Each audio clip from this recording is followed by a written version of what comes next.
Bueno, buenos días. Soy el doctor Walter Rúmpola, docente de la Cátedra de Anatomía Normal. Bueno, y en este momento voy a compartir con ustedes algunos conceptos anatomofuncionales sobre vías aéreas inferiores. Las vías aéreas inferiores se constituyen básicamente por las siguientes estructuras del aparato respiratorio: la tráquea, los bronquios y los pulmones. En realidad, nosotros podríamos preguntarnos qué es el aparato respiratorio, ¿no? En realidad, el aparato respiratorio es el encargado de asegurar a las células de todo nuestro cuerpo la provisión de oxígeno necesaria para que se pueda cumplir el metabolismo. Es decir, se encarga de ellas y de ahí puede desprenderse el anhídrido carbónico resultante de esas combustiones. Acá en este esquema tenemos graficado todo el aparato respiratorio. Esta función, desde el inicio del aparato respiratorio, es decir, de la nariz, de la fosa nasal, del ingreso del aire, toda esta función del aparato respiratorio la puede cumplir a través de lo que se denomina el intercambio gaseoso, que se realiza en el organismo como en el medio exterior, es decir, a través de la respiración, como vamos a desarrollar posteriormente. Comenzaremos describiendo anatómicamente la tráquea. ¿Qué es la tráquea? La tráquea es un conducto cartilaginoso, impar, simétrico, que continúa este órgano, que constituye parte de la vía aérea superior, que es la laringe, y se extiende hasta el tórax aproximadamente, desde donde termina la laringe, es decir, a nivel de la cesta cervical, y se prolonga aproximadamente hasta la altura de la quinta vértebra dorsal. En la tráquea se pueden diferenciar dos segmentos: un segmento cervical, que se extiende desde el borde inferior del cartílago cricoides hasta un plano que se traza por el borde superior del manubrio external, aproximadamente de 6 a 7 centímetros, y lo constituyen de 6 a 7 cartílagos. El segmento torácico de la tráquea ocupa el plano medio por delante del esófago, desde el borde superior del esternón hasta su bifurcación en los bronquios fuentes, a nivel, como dijimos anteriormente, de la quinta vértebra dorsal, y mide aproximadamente entre 5 y 10. Acá en esta foto podemos ver la tráquea con su división, con sus dos bronquios fuentes, y podemos ver un corte transversal a nivel de cada anillo, porque en realidad la tráquea es un tubo cilíndrico, aplanado, que presenta dos impresiones anatómicamente bien descritas, una a nivel superior, que es producida por la glándula tiroides, que se denomina la impresión tiroidea, ya que el istmo de la tiroides se encuentra fuertemente adherido por algunos tractos fibrosos, que en realidad eso es lo que se denomina el ligamento de Gruber, y otra aórtica que está dada por el callado de la aórtica, del callado de la aorta, que se apoya sobre el bronquio izquierdo y de esa manera desplaza la tráquea hacia la derecha. Esta tráquea desciende oblicuamente hacia abajo y hacia atrás, y su trayecto es bastante rectilíneo. Mide aproximadamente 12 centímetros en el varón y 11 centímetros en la mujer, y ese calibre obviamente varía con la edad y el sexo, obviamente. El crecimiento de la tráquea progresa desde el neonato hasta la pubertad, y el lado de la tráquea cambia de 4 centímetros aproximadamente a sus 12 centímetros de longitud en el. Acá podemos ver la relación, en esta foto podemos ver la relación. Acá tenemos la laringe, el hueso hioide, y acá podemos ver cómo se continúa desde C6 la tráquea hasta su entrada en el tórax, por el orificio superior del tórax. En este corte de frente podemos ver la laringe, el hueso hioide, los núcleos suprahioides, los núcleos infrahioides que han sido rebatidos, la relación con la glándula tiroidea.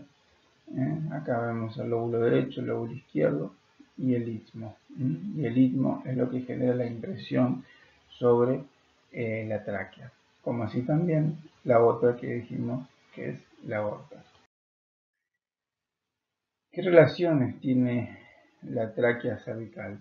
Bueno, acá estas relaciones obviamente se encuentran dentro de un compartimento visceral, dentro del cuello, siendo relativamente superficial la tráquea, ya que nos permite muchas veces poder tener un acceso para asegurar la vía aérea en un paciente, ¿no? Esas relaciones obviamente van a ser hacia adelante, hacia atrás, y obviamente hacia los lados. Vayamos directamente a estas relaciones. Acá podemos ver un corte transversal a nivel más o menos de C7, una vista de frente y otra vista de frente. Acá en este corte transversal, esto sería anterior, esto sería posterior.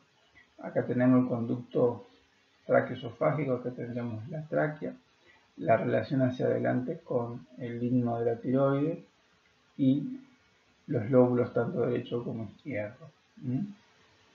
Hacia adelante, nosotros vamos a tener principalmente las relaciones, son principalmente con toda la musculatura infrayoidea, que acá la podemos ver en un corte transversal y acá la podemos ver en un corte de frente, donde vemos principalmente los músculos peritiroideos o los músculos infrayoideos repartidos en sus dos planos, superficial y profundo, y obviamente envueltos por su aponeurosis. Hacia atrás la relación en toda su extensión de ataques cervicales con el esófago, y hacia los costados con el paquete vasculonervioso del cuello, donde obviamente está constituido por la carótida primitiva, la yugular interna y el nervio neumogástrico. En esta vista de frente, acá veríamos la laringe, este sería el cartílago tiroides, cricoides, esto sería el limbo de la tiroides, acá sería la tráquea. Este tendría que ser el hueso ioides, donde acá se encuentran los músculos suprayoideos, digástrico, miloioideo, y como relación directamente de la tráquea cervical con los músculos infrayoideos, como lo dijimos, en un plano profundo, formado por el músculo tiroideo, el esternocleidoideo, y todos los músculos que están cubriendo la tráquea en este sector. Acá se han sacado los músculos, podemos ver la relación directamente que tiene con la glándula tiroides, podemos ver el istmo, la pirámide del Leuté, y tenemos los lóbulos tiroideos. Otra de las relaciones, bueno, principalmente son las venas tiroideas inferiores, que toman contacto directo con la tráquea. Acá tenemos otra foto en donde podemos ver también la relación, principalmente acá no ha sido seccionado, tenemos todo el paquete con los músculos infrayoideos como normalmente anteriormente, es muy similar a lo que vimos anteriormente. Acá esta foto la repetimos, pero esta es una visión lateral en donde podemos ver la laringe con el cartílago tiroides. Acá vemos la tráquea, acá la tiroides ha sido rebatido, el lóbulo derecho, donde podemos ver principalmente la relación con el nervio laringio, esto vendría a ser el nervio laringio superior, que se divide en su rama interna, que entra junto con el pedículo laringio superior hacia la laringe, y la rama externa que va hacia el músculo cricotiroideo. Este vendría a ser el nervio recurrente y su relación principalmente con la arteria tiroidea inferior, en un lugar que nosotros quirúrgicamente le llamamos el triángulo de Simmons, que es el punto donde vamos a buscar el nervio en el momento que se hace una tiroidectomía. Volviendo un segundito atrás, una de las cosas que no le remarqué fue el ligamento de Gruber, que está íntimamente adherido al istmo hacia la cara anterior traqueal. Acá podemos ver una imagen similar con todas sus son todas sus referencias y principalmente las relaciones de la tráquea dentro del cuello. Esto es una de las cosas que yo le dije anteriormente, que la tráquea a nivel cervical es bastante superficial, ya que permite muchas veces tener que hacer un acceso para poder asegurar la vía aérea de un paciente. Esto es un procedimiento de una traqueotomía. La traqueotomía es un procedimiento quirúrgico en el cual se realiza una apertura sobre los anillos de la tráquea para asegurar la vía aérea de un paciente. Acá lo que se ve es seccionado la piel, tejido celular, se ve las venas tiroideas, las venas yugulares anteriores, ahí se ve el músculo peritiroideo o los infrahioides o plano superficial con troponeurosis, ahí ya se ha realizado la apertura del plano superficial y ahí se llega al plano profundo. Normalmente se secciona el istmo de la tiroides,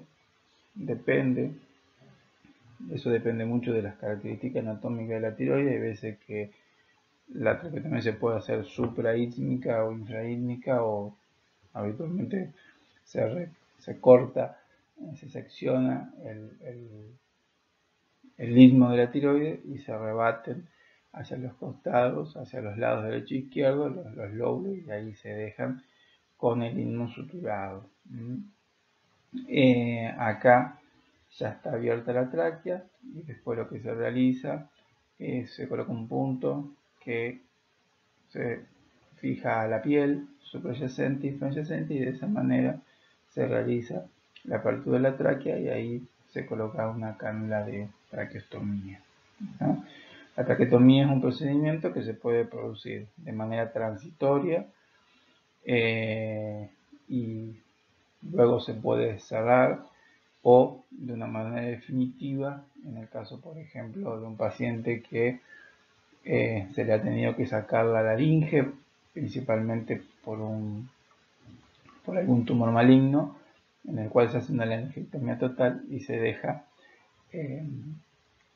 abocada la tráquea definitivamente por un osteoma, ¿no? Es decir, por una traqueotomía definitiva. Las relaciones de la tráquea cervical son relaciones son más profundas, no que son profundas, ya que están dentro del mediastino.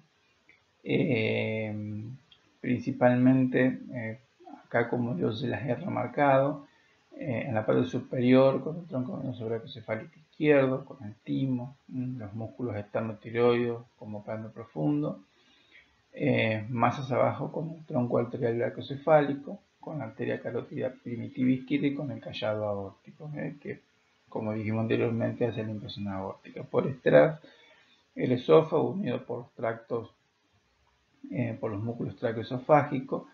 Hacia los lados de la izquierda, obviamente la pleura mediastínica, nervio recurrente y el callado aórtico. A los lados de la derecha, la pleura mediastínica, vena cava superior y vena cigos mayor. Y en la bifurcación, el pericardio con las aurículas, con ramificaciones del neumogástrico y del simpático que constituyen el plexo pulmonar y los ganglios intertraqueales. Acá podemos ver las relaciones, principalmente la relación de la aorta, diciendo la impresión, y desplazando levemente a la derecha.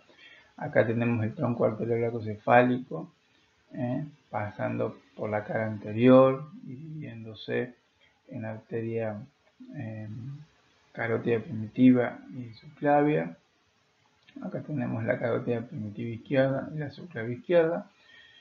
Y el esófago, fíjense cómo viene por detrás de todo el conducto traqueal, en esta parte de la tráquea cervical. Acá a los costados, como dijimos, acá tenemos los pulmones, donde tenemos las pleuras, principalmente la pleura mediastínica, las relaciones con el tronco anterior brachiocefálico, con el tronco venoso brachiocefálico y con este órgano que es el timo. Acá podemos ver, bueno, acá se vería la tráquea. Esto vendría a ser, se ve perfectamente la aorta, los vasos que salen del callado aórtico, y acá se ve perfectamente cómo viene descendiendo el recurrente por detrás y por fuera de el tronco anterior brachiocefálico, por detrás y por fuera de la carótida primitiva izquierda, luego pasando levemente por delante de la subclavia izquierda y del callado aórtico, y ahí queda su rama, que es el recurrente izquierdo. Acá un poco resumiendo todas estas relaciones, se pueden ver el callado de la aorta, como lo estamos viendo aquí, carótida primitiva izquierda, que la vemos acá, neumogástrico izquierdo, como lo hemos remarcado anteriormente, arteria subclavia, conducto torácico, que lo vemos acá, nervio recurrente izquierdo y pleura mediastínica.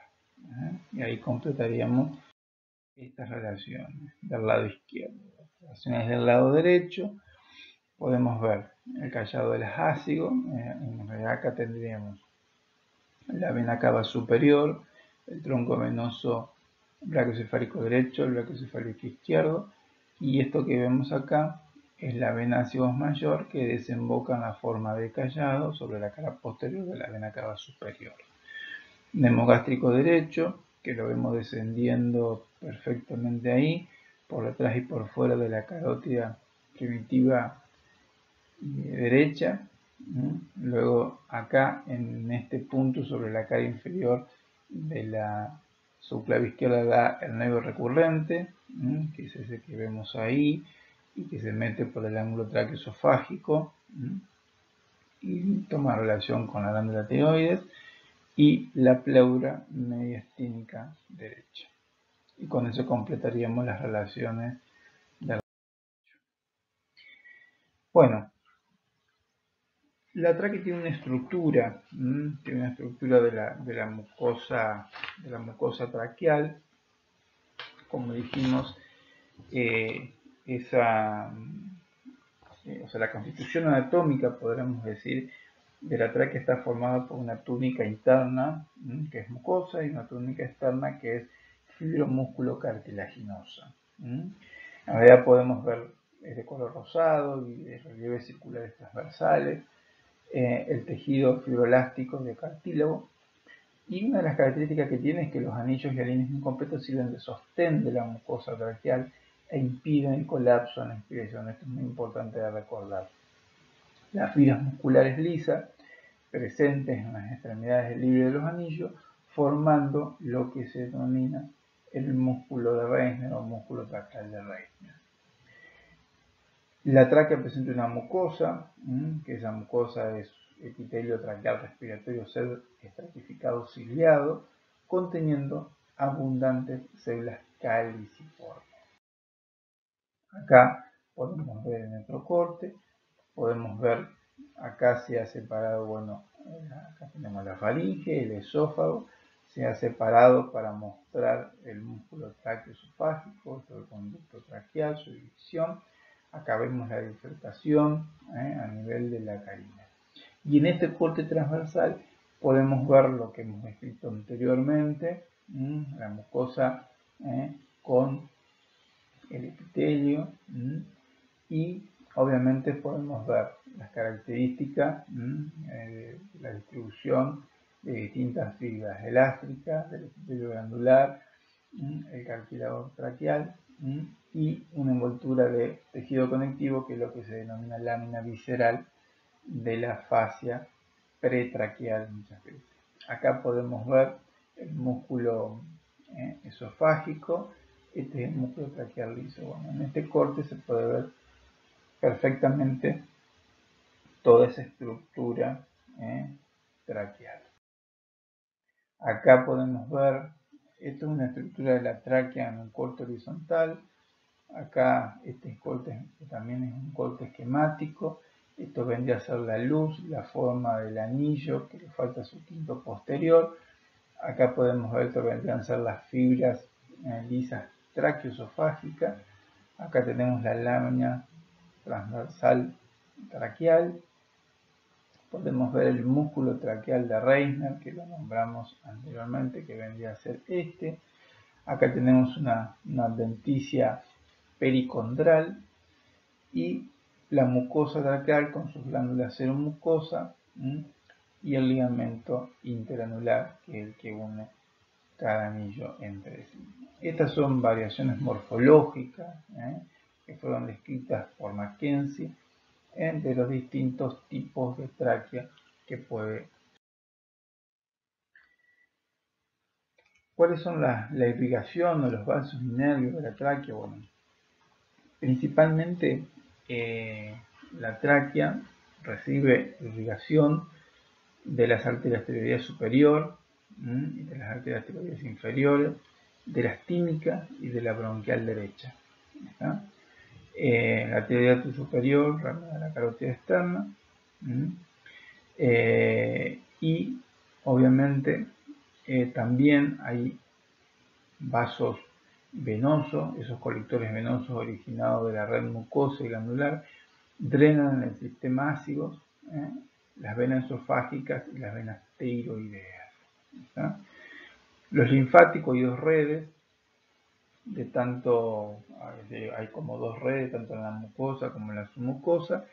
Esas redes linfáticas atraviesan los anillos, perforan la membrana estudiosa y desembocan principalmente en los ganglios que están ubicados a los lados de la tráquea, que son los laterotraqueales o perilaterotraqueales.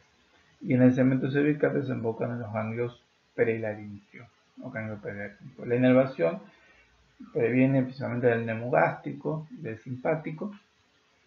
Los suministrados por el neumogástrico previenen del nervio laringio superior y del recurrente, y los filetes simpáticos previenen de los ganglios cervicales y de los 2 o 3 ganglios torácicos. Cuando hablamos de los ganglios cervicales, tanto el superior, medio.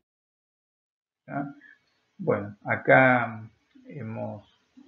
podemos ver las distintas irrigaciones que hemos dicho anteriormente, principalmente la sangre arterial, que viene por la arteria tiroidea superior, como se ve acá, la arteria tiroidea inferior, las distintas ramas bronquiales que vienen a nivel de la aorta torácica descendente. Acá podemos ver, bueno, no podemos ver en esta foto el sistema ácidos y los ganglios hacia donde desembocan. A nivel cervical, los perilaringios que tienen a esta altura y los laterotraqueales. Acá en este corte se puede ver principalmente acá vemos la arteria tiroidea superior naciendo de la carótida externa, que lleva su irrigación, la tiroidea inferior, que acá no la podemos ver. Acá este es un slide del drenaje linfático, que resumiéndolo podemos decir que la tráquea cervical va a los ganglios perilaringios y la tráquea torácica hacia los ganglios de la. Acá en esta imagen podemos ver principalmente la irrigación de la tráquea. Acá podemos ver, miren, el pedículo superior, acá, el pedículo inferior, que está dado por la tiroidea recurrente. Esto merece la tiroidea inferior. Entonces tenemos tiroidea superior, inferior, las bronquiales, como dijimos anteriormente. Y esta es una visión posterior, principalmente de la relación para ver la relación de la tiroidea inferior con el recurrente, y tiroidea superior.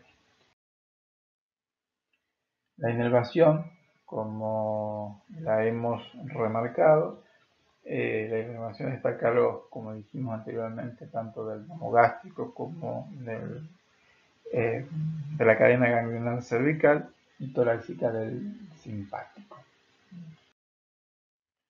Bueno, a partir de la tráquea, cuando la tráquea llega a nivel de la quinta vértebra dorsal o torácica, se divide en dos conductos que son los bronquios. Esos bronquios nosotros los podemos dividir en bronquios extrapulmonares o en bronquios intrapulmonares. Esos bronquios extrapulmonares son bronquios que realmente están ubicados dentro del mediastino anterior, debajo de la tráquea, del cual son una continuación que tienen sus características diferentes tanto a la derecha como a la izquierda, que ya vamos a ver. Al separarse los dos bronquios conforman un ángulo más o menos entre 75 y 85 grados en el adulto, siendo un poco más agudo en los niños. La dirección de ambos bronquios presentan una dirección hacia abajo, hacia afuera y hacia atrás, y se dirigen directamente hacia el ilio del pulmón correspondiente. Su configuración externa es exactamente igual a la de la tráquea. Es un cilindro hueco en el que se le ha quitado su cuarto o su quinto posterior, como hemos hablado anteriormente. ¿Qué diferencias anatómicas existen entre los ganglios? Sí, existen entre los bronquios, perdón. Existen diferencias en cuanto a longitud, dirección, calibre y relaciones. Acá en esta figura se ve el eje traqueal, bronquio derecho y bronquio izquierdo. Ustedes acá ya pueden ver cómo se presentan dichos bronquios. El derecho tiene una dirección oblicua, pero es mucho más vertical y forma con el plano medio un ángulo entre 25 y 30 grados de separación. Es más corto que el izquierdo, ya que mide 3 centímetros y tiene un mayor calibre con respecto al izquierdo. Esto hace de que, esto es muy importante desde el punto de vista de la clínica, ya que cualquier cuerpo extraño que pueda entrar por la vía aérea, por lo general siempre, por esta característica anatómica, siempre, si progresa, lo que va a obstruir es siempre el bronquio derecho. El bronquio izquierdo es menos oblicuo, es más horizontal, forma con el plano medio un ángulo de separación más o menos de 48 grados, es más largo que el derecho, mide 5 centímetros y tiene un menor calibre que el derecho. Acá se puede ver una imagen endoscópica de una broncofluoroscopía, en donde se ven los dos bronquios extrapulmonares, tanto derecho como. Así como tienen diferencias, como dijimos, en cuanto a su longitud, su dirección, su calibre, también hay relaciones distintas de los bronquios, del lado derecho del lado izquierdo. Acá, del lado derecho, podemos ver, esto vendría a ser anterior, esto vendría a ser posterior. Acá, nosotros estamos viendo el tronco venoso brachiocefálico derecho, vemos la vena cava superior. Esto vendría a ser el callado de esta vena, que es la vena ácidos, que desemboca sobre la cara posterior de la vena cava superior. Acá estaríamos viendo el ilio con el pedículo pulmonar, en el cual podemos ver, acá vemos el bronquio, la rama de la arteria pulmonar, venas pulmonares inferiores, ganglios biliares y vasos bronquiales. Entonces acá vemos este nervio que viene descendiendo por fuera de la vena cava superior y por fuera del tronco venoso brachiocefálico, que es el nervio frénico, y este es el nervio neumogástrico, que pasa por detrás del bronquio y del pedículo pulmonar. Entonces, en esto podemos ver estas relaciones de los bronquios del lado derecho. Del lado izquierdo, acá veríamos el bronquio, arteria pulmonar, venas pulmonares inferiores. Esto vendría a ser el callado de la aorta, con la aorta torácica descendente, y este vendría a ser el neumogástrico izquierdo. Y este vendría a ser el nervio frénico descendiente. Esto sería anterior y esto posterior. Las relaciones posteriores de los bronquios, acá podemos ver, esta es una imagen vista desde atrás, bien posterior, acá vemos todo el esófago, acá vemos el corazón, esto vendría a ser el callado de la aorta, con los vasos que nacen del callado, y acá vemos la tráquea desplazada hacia la derecha por el callado aórtico. Acá vemos el bronquio del lado derecho, bronco izquierdo. ¿Está? Acá se lo puede ver en una imagen un poco más chiquita y se puede ver, se puede apreciar mejor la relación posterior del bronquio. Bueno, los pulmones. ¿Qué son los pulmones? Son órganos esenciales del aparato respiratorio en donde se produce el intercambio gaseoso. Existen dos, uno derecho y uno izquierdo, que están ubicados en el tórax, en la cavidad torácica, a la cual se amoldan separados del abdomen por este músculo que es el músculo diafragma. Limitan lateralmente junto a la serosa que los recubre, que son las pleuras, limitan, son los límites laterales de lo que se denomina el mediastino. Los pulmones tienen características generales, ya que tienen un peso aproximadamente entre 900 y 1300 gramos. El color difiere si es un feto a término, es de color rojo oscuro. En el recién nacido es más claro. En los primeros años es rosado. Y en el adulto es blanco grisáceo con zonas negruzcas, que eso también depende mucho si son pacientes fumadores.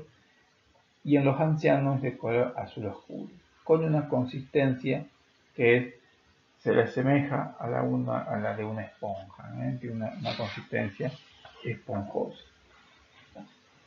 Esa consistencia esponjosa hace que el pulmón se deje deprimir ante presiones débiles. El tejido pulmonar tiene una gran elasticidad, gracias a la cual el pulmón distendido tiende a volver siempre a su volumen.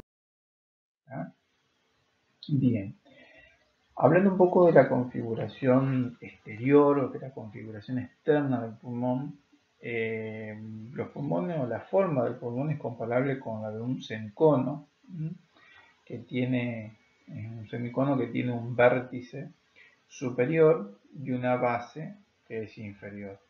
Y en él se describen caras, se describen bordes, un ápice y una base.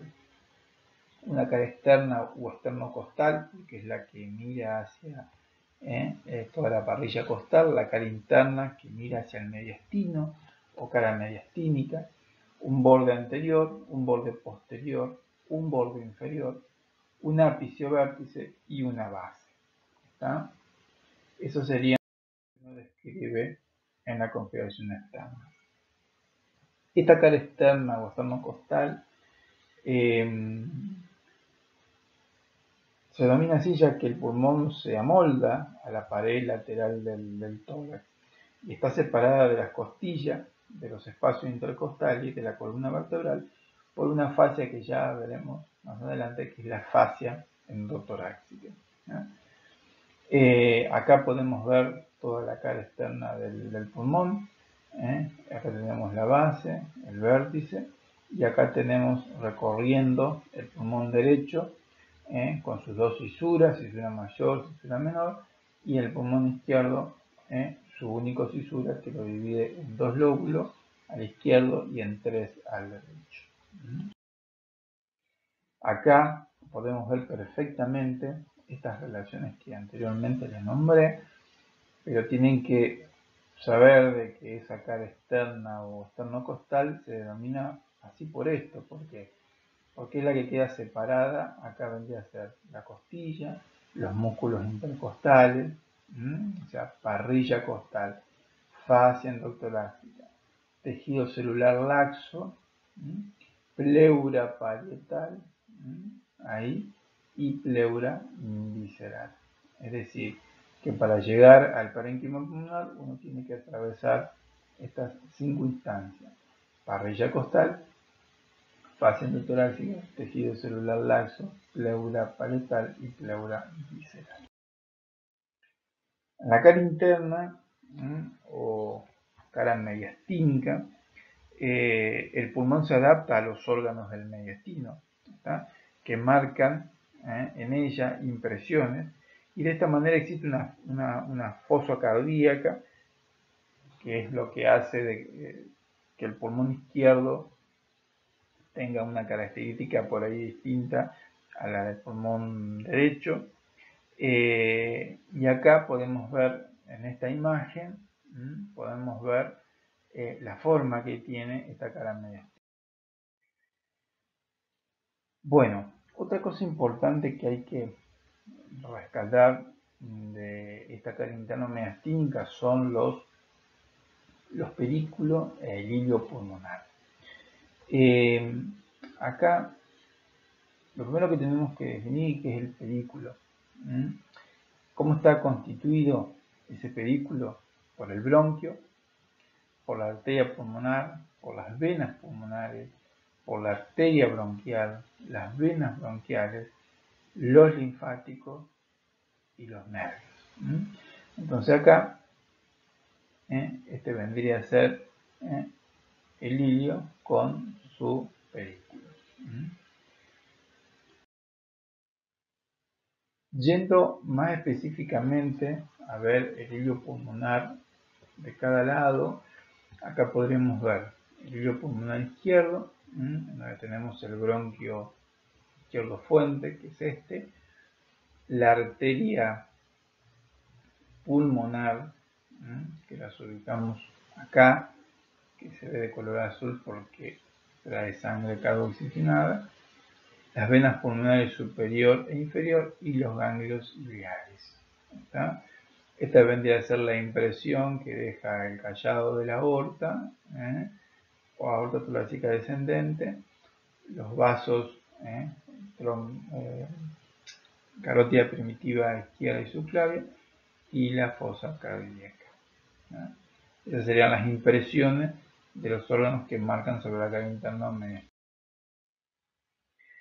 Pulmón e hilio izquierdo, acá lo vemos en otra imagen.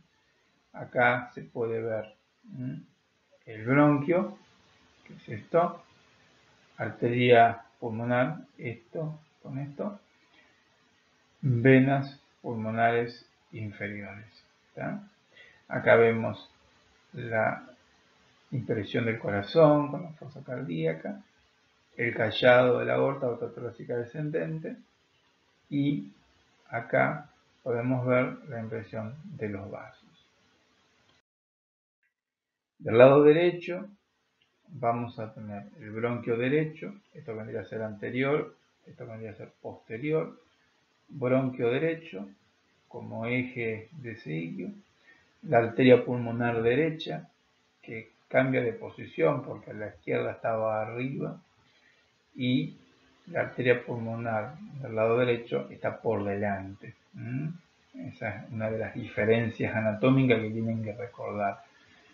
La vena pulmonar derecha superior, la inferior, y los ganglios iliares, que en realidad los ganglios iliares, ya vamos a ver, se dividen en superiores e inferiores cuando veamos el drenaje linfático.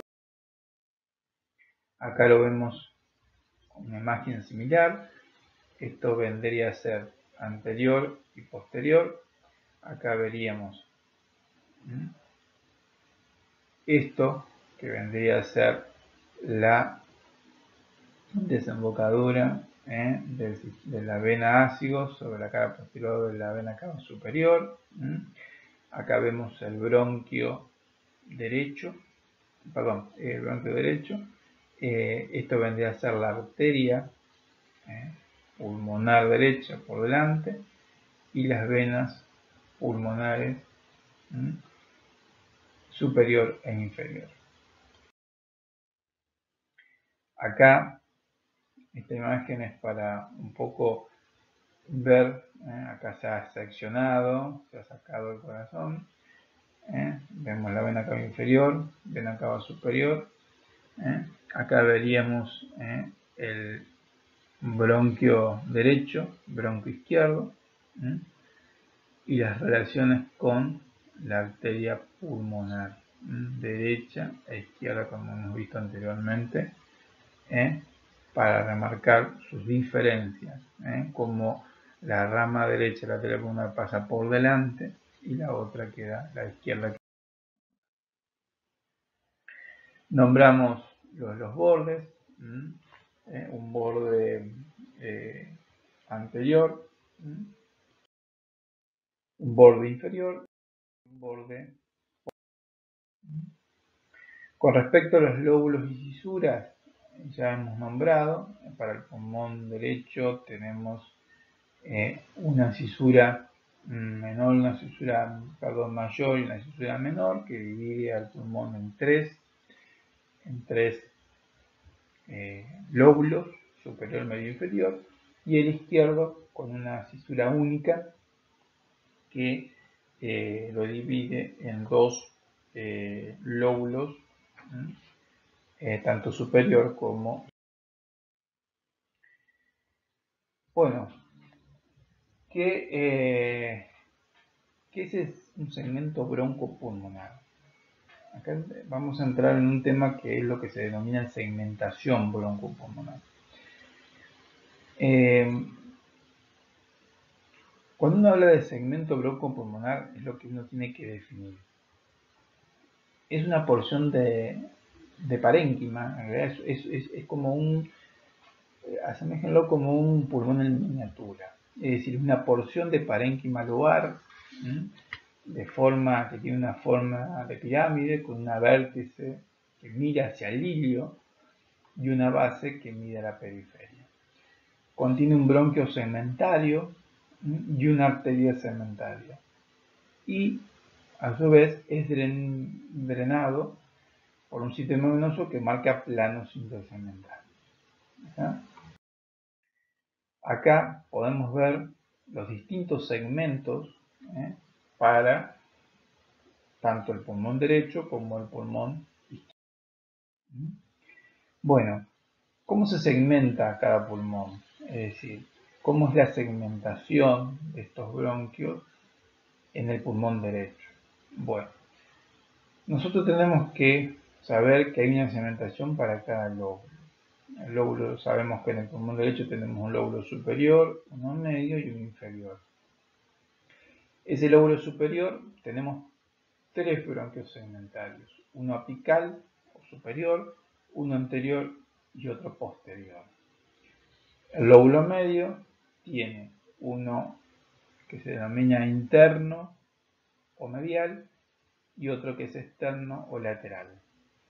Y el lóbulo inferior tiene 5 bronquios segmentarios, uno superior o apical, uno basal medial, basal anterior, basal lateral y basal posterior. En el bronquio izquierdo, al lóbulo superior, sabemos que en el pulmón izquierdo tenemos dos lóbulos, un lóbulo superior y un lóbulo inferior. Ese lóbulo superior tenemos como dos porciones. Una porción superior, que tenemos un bronquio segmentario que es la apical posterior y el anterior, y una porción inferior, que tenemos uno superior y uno inferior. Y en el lóbulo inferior tenemos un bronquio segmentario superior apical, un basal anteromedial, un basal lateral y un basal posterior. Y de esa manera configuramos la segmentación en los dos pulmones. Acá en esta foto podemos ver cada segmento tanto para el pulmón derecho como para el pulmón. Es decir, acá si nosotros segmentamos ese pulmón derecho, esto es anterior, esto es posterior, y acá podemos ver cada, acá dibujamos la cisura, y acá tenemos lóbulo superior, lóbulo medio, lóbulo inferior. Y lo mismo hacemos, es decir, toda la descripción que hicimos anteriormente, lo hacemos también de esta manera y podemos tener, esta vendría a ser la cisura, que separa a los dos lóbulos, superior e inferior, con sus distintos segmentos como los hemos ido remarcando. Bueno, nosotros dijimos de que ese segmento broncopulmonar está nutrido, o mejor dicho, está ventilado por un bronquio segmentario, está, en realidad, hay una rama de la arteria pulmonar y dos ramas que van a formar podemos decir, las venas pulmonares. Es decir, que en cada segmento broncopulmonar nosotros tenemos, fuera de la irrigación nutricia que está dado por las arterias bronquiales, tenemos los tres componentes anteriores, es decir, el bronquio segmentario, la rama de la arteria pulmonar y las ramas que van a formar las venas pulmonares luego de producirse el intercambio gaseoso. Acá tenemos un poco lo que marqué en el slide anterior. Acá tenemos, bueno, los vasos pulmonares, que ya un poco ya hemos hablado de esto.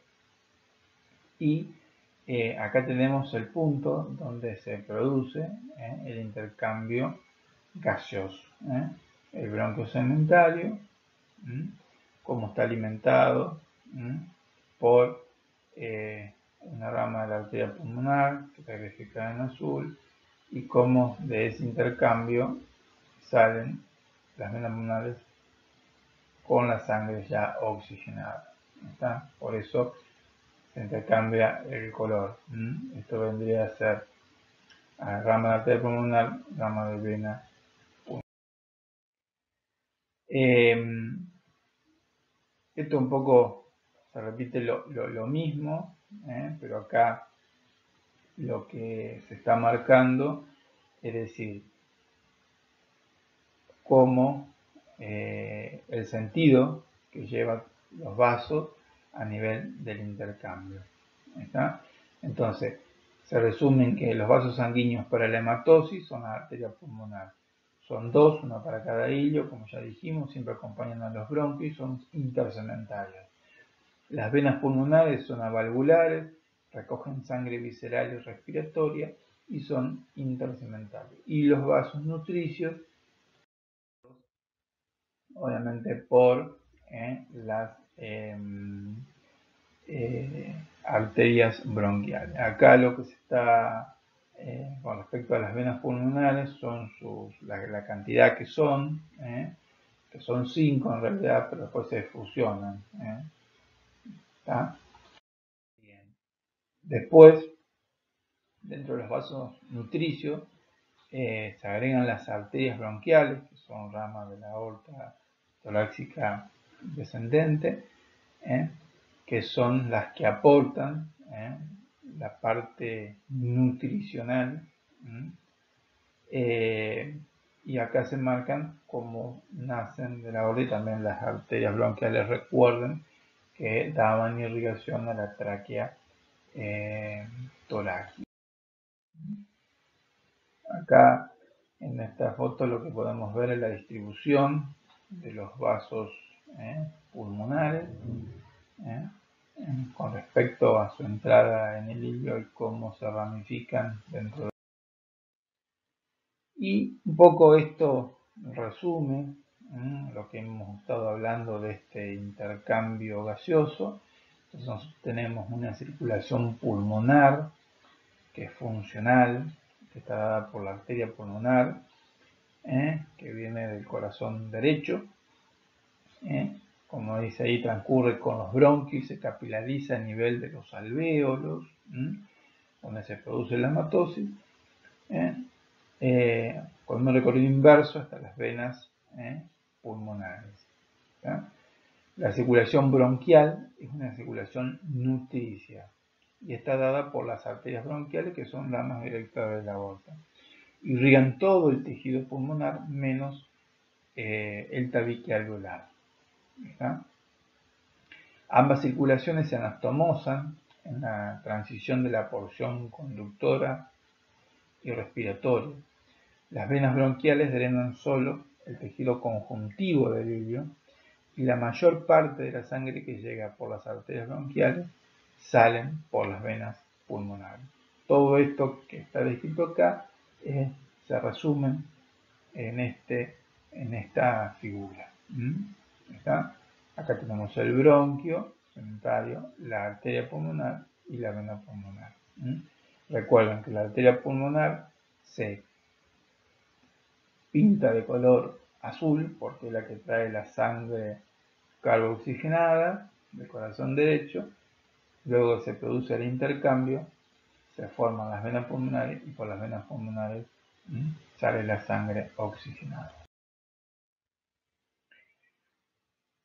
Con respecto a los vasos bronquiales, bueno, acá podemos ver, esto ya lo hemos nombrado, pero bueno, las arterias bronquiales que tanto dan irrigación a los bronquios, dan irrigación nutricia al parénquima pulmonar, a la tráquea, son ramas directamente de la aorta, y las venas que son tributarias del sistema. Acá podemos ver la relación bien de la arteria pulmonar derecha pasando por delante del bronquio derecho y a la izquierda arriba del bronquio. Eso como parte que tienen que no tienen que dejar de olvidarse. Bueno, con respecto al drenaje linfático del pulmón, me pareció interesante poder graficar, un poco sintetizar todo este gran tema de los linfáticos, que adquiere una trascendencia más que nada en la patología del pulmón, que más adelante ustedes aplicarán esta anatomía. La manera más sencilla me parece que ustedes tienen que recordar lo siguiente, que el pulmón se divide en tres territorios, un territorio o campo, como quieran decirlo, superior, medio e inferior, que son independientes de cada lóbulo, ¿está? Pero en realidad ustedes tienen que poner los dos pulmones, trazar dos líneas y tienen tres territorios, uno superior, uno medio y uno inferior. Pero antes de saber dónde drena cada territorio, ustedes tienen que conocer los grupos ganglionares que están comprometidos en este drenaje linfático pulmonar. Yo creo que tienen que recordar que hay ganglios que están en el hilio, que son estos, que se dividen en superior e inferior. Después tenemos un grupo de ganglios, o sea, estos primeros que nombré, los iliares, que también se llaman periliares. ¿Ya? Después tenemos otros ganglios que son los ganglios que están en la carina, o también llamados intertráqueos bronquiales. Y luego los ganglios que están hacia los lados de la tráquea, que son los laterotraqueales derechos y los laterotraqueales izquierdos. ¿Está? Bien. Entonces ustedes tienen tres territorios: un territorio superior, medio e inferior. Un poco el drenaje del territorio medio e inferior son similares para los dos pulmones. Y el territorio superior es el que tiene sus diferencias. ¿Está? Bueno, ustedes tienen que recordar que el territorio medio e inferior, tanto el medio como el inferior de los dos pulmones, drena su linfa en los periliares inferiores. ¿Está? Una vez que hacen estación, ¿ven? Ahí, campo medio, campo inferior, periliar inferior, derecho. Campo medio, campo inferior, periliar inferior izquierdo. Desde ahí, esa linfa se vuelca en los intertraqueobronquiales. ¿Está? Y desde ahí va hacia los laterotraqueales derechos. Y desde ahí se vuelca en la gran vena linfática. Eso sería la síntesis. Entonces, repito, campo medio e inferior de los dos pulmones drenan su linfa como primera estación en los periliares inferiores. ¿Ah? Y desde ahí a los intertraqueos brónquicos, intertraqueos bronquiales. Y de ahí se vuelca hacia los laterotraqueales derechos y de ahí hacia la gran vena linfática. ¿Está? Bien. El que presenta las diferencias es el campo superior o el territorio superior de ambos pulmones. Entonces, el campo superior derecho va a drenar su linfa en los periliares superiores. Y desde ahí va a ir a los laterotraqueales o paratraqueales. ¿tá? Y desde ahí se va a volcar en la gran vena linfática. Repito, campo superior o territorio superior drena su linfa en los periliares superiores derecho y desde ahí lleva su linfa hacia los laterotraqueales derecho y desde ahí a la gran vena linfática. Del lado izquierdo va a drenar en los periliares superiores izquierdo, desde ahí a los paratraqueales o laterotraqueales izquierdos, y la diferencia es que drena su linfa al conducto torácico, no a la gran vena linfática. ¿Está? Es decir, que como síntesis, como conclusión de todo esto, podemos decir que el 100% de la linfa del pulmón derecho drena en la gran vena linfática. Repito, 100% de la linfa del pulmón derecho drena en la gran vena linfática. En cambio, el 70% de la linfa del pulmón izquierdo va a drenar a la gran vena linfática y el 30% restante va hacia el conducto torácico. Esto sería una síntesis de cómo es el drenaje linfático. ¿Qué son las pleuras? Las pleuras vendrían a ser como una envoltura, es una envoltura serosa, es una serosa que envuelve a los pulmones y que se componen vendríamos a decir, de dos hojas,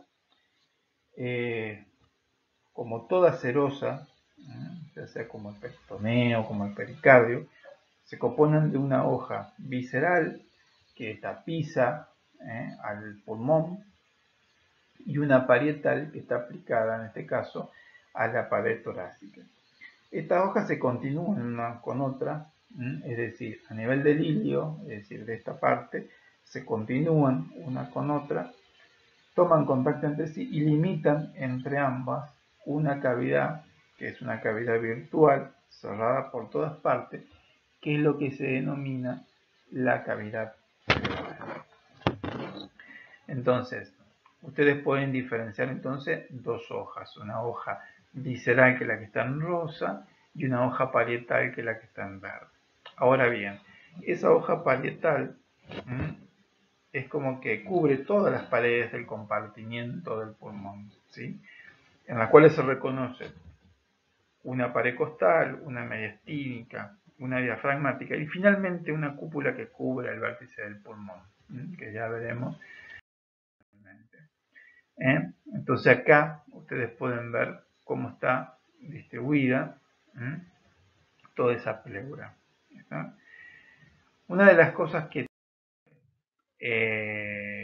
acá podemos ver que esa pleura parietal tenemos la pleura costal, la pleura diafragmática, la pleura mediastínica y la cúpula pleural.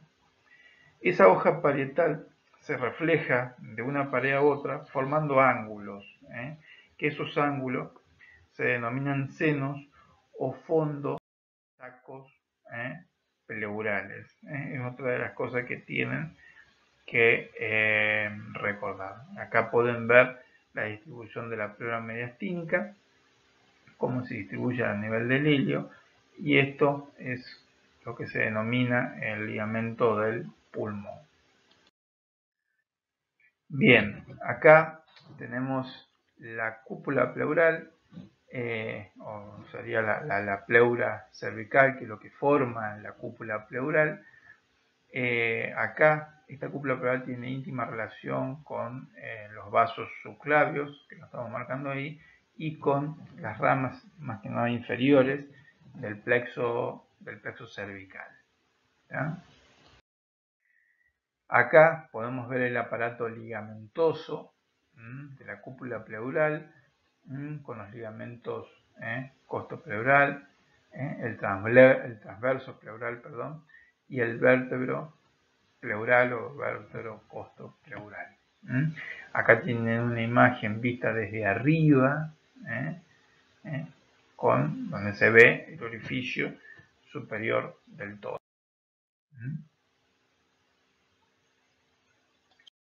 Bueno, acá como para que ustedes, que es un poco lo que les quería remarcar con respecto a lo que son los senos pleurales. Son puntos donde, como dijimos, la hoja parietal se refleja de una pared a la otra, forma ángulos que se denominan senos o fondos de sacos pleurales. ¿Está? Nosotros vamos a tener distintos senos o fondos de saco, como quieran llamarle. Tenemos un seno que se denomina costo diafragmático, que es el ángulo de unión en la periferia del diafragma, de la pleura costal con la diafragmática. Es decir, cuando cambia, podemos decir, de nombre, se forma ese seno pleural. Esto es importante porque estos senos se pueden acumular líquido y por eso es importante porque, bueno, el día de mañana ustedes lo verán aplicado a la patología. Pero ustedes lo que tienen que recordar es que este seno costodiafragmático es el ángulo de unión en que forman la pleura costal con la diafragmática. Después tienen los senos costomediastínicos anteriores y posteriores, que están formados en realidad por la unión de la pleura mediastínica con la pleura costal. ¿Está? Que los podemos ver acá. Costo mediastínico anterior y costo mediastínico posterior. ¿Sí?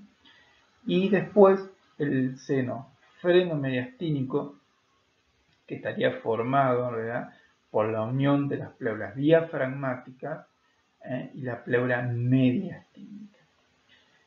La hoja parietal de esta pleura está tapizada en toda su extensión por una lámina de tejido conjuntivo, que eso se denomina fascia endotorácica, que la habíamos nombrado como las relaciones de la cara externa o externocostal del pulmón. ¿Está? Bien. Otra de las cosas que tienen que recordar que la pleura mediastínica es bastante gruesa y blanda, y la pleura diafragmática es bastante célula adiposa en la periferia y fibrosa en el centro. Bien, con respecto a la vascularización, es decir, la irrigación de la pleura parietal, procede principalmente distintos vasos, que son los vasos intercostales, tanto posteriores como superiores, las arterias mamarias internas y las arterias diafragmáticas superiores. ¿Está? Eso es para la pleura parietal. Y la pleura visceral principalmente recibe su irrigación de las arterias bronquiales, como vemos acá. Acá vemos las arterias bronquiales, ramas de la aorta que ya las hemos nombrado, y la pleura parietal recibe principalmente arterias que vienen de la pared, como son las arterias intercostales posteriores, las superiores, que las estamos viendo acá, la mamaria interna y las diafragmáticas superiores. Con respecto al drenaje venoso, principalmente el drenaje venoso son satélites de las arterias que hemos nombrado anteriormente, principalmente venas intercostales posteriores, superiores, mamarias internas y el sistema ácidos, que lo estamos viendo perfectamente acá en esta foto. Y con respecto a la inervación, tienen que recordar que hay una inervación diferente tanto para la pleura parietal como la visceral. Los nervios de la pleura visceral proceden del plexo pulmonar y los de la pleura parietal proceden de los nervios intercostales, frénicos y del simpático. Es decir, yo acá se marcó principalmente los nervios intercostales y nervios tóraco-abdominales de la pleura costal, los nervios tóraco-abdominales subcostal y frénico, diafragmática, y el nervio frénico, la mediastínica, y la visceral, como lo dije anteriormente, por el pulmonar. Con respecto al drenaje venoso, los linfáticos de la pleura visceral se confunden con el de los pulmones, y los de la pleura parietal drenan principalmente en ganglios, los ganglios de la cadena mamaria interna, ganglios intercostales, diafragmáticos, y algunos también van hacia ganglios cervicales y axilares. La función, para ir terminando, podemos decir que la función primordial de las capas pleurales es facilitar el movimiento del pulmón en el interior de la caja torácica durante la respiración. La pleura visceral proporciona además un soporte mecánico al pulmón, con lo que contribuye a mantener la forma del mismo, limita su expansión y favorece la retracción del mismo. Nada más, muchas gracias.